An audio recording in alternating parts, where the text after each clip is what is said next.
வணக்கம் நண்பர்களே. ஓம் ஸ்ரீ குருபியோ நமக. ஓம் நம சிவாய. எனது குலதெய்வங்களை வணங்கி இன்றைய பதிவு வாங்க வீடியோக்குள்ளே போகலாம்.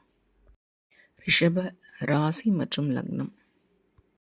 குரு பெயர்ச்சி சித்திரை 28ஆம் தேதி, மே 11ஆம் தேதி பகல் 1:19 மணிக்கு ரிஷப ராசியிலிருந்து மிதுன ராசிக்கு பயிற்சியாகிறார்.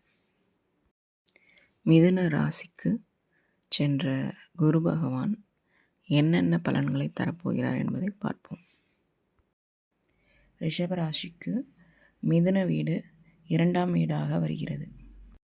இந்த 2ஆம் வீடு தான் ரிஷபராசியினரின் குடும்பத்தை பற்றி சொல்லப்போகும் ராசி.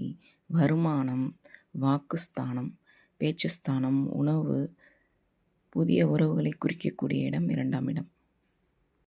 இந்த இடத்தில் அமர்ந்த குரு பகவான் ரிஷபராசியினருக்கு குடும்பத்தின் மூலமும், பேச்சின் மூலமும், புதிய உறவுகளின் மூலமும் புதிய வருமானத்தையும் கொடுத்து நன்மையை செய்ய போகிறார்.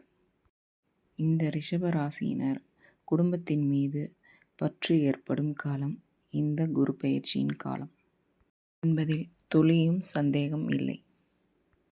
ரிஷபராசியில் இருக்கும் ஆரம்ப கல்வி பயிலும் குழந்தைகள் கல்வியின் மீது நாட்டம் ஏற்பட்டு நன்றாக படிக்கும் தருணம் இதுவாக இருக்கும். ரிஷபராசியில் இருக்கும் ஆசிரியர்கள், தனது பேச்சின் மூலம் வேலையை செய்யும் நபர்கள்,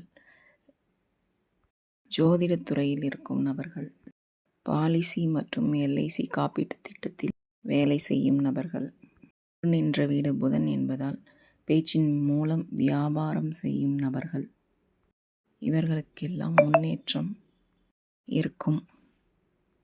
தனது குடும்பத்தின் மீது அன்பும் பாசமும் அதிகரிக்கும். பண வரவு அதிகரிக்கும். வருமானம் உயரும். இவர்களின் மனைவி அல்லது கணவன், துணைவியார் அவர்களின் வருமானமும் அதிகரிக்கும்.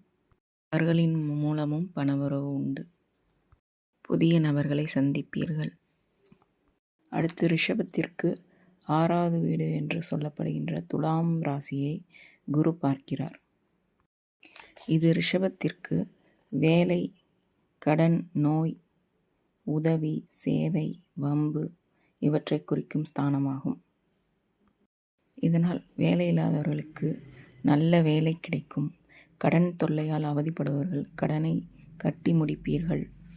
நோய் தொந்தரவினால் அவதிப்படுபவர்கள் நோய் குணமாகி நல்ல உடல் ஆரோக்கியத்தை பெறுவீர்கள்.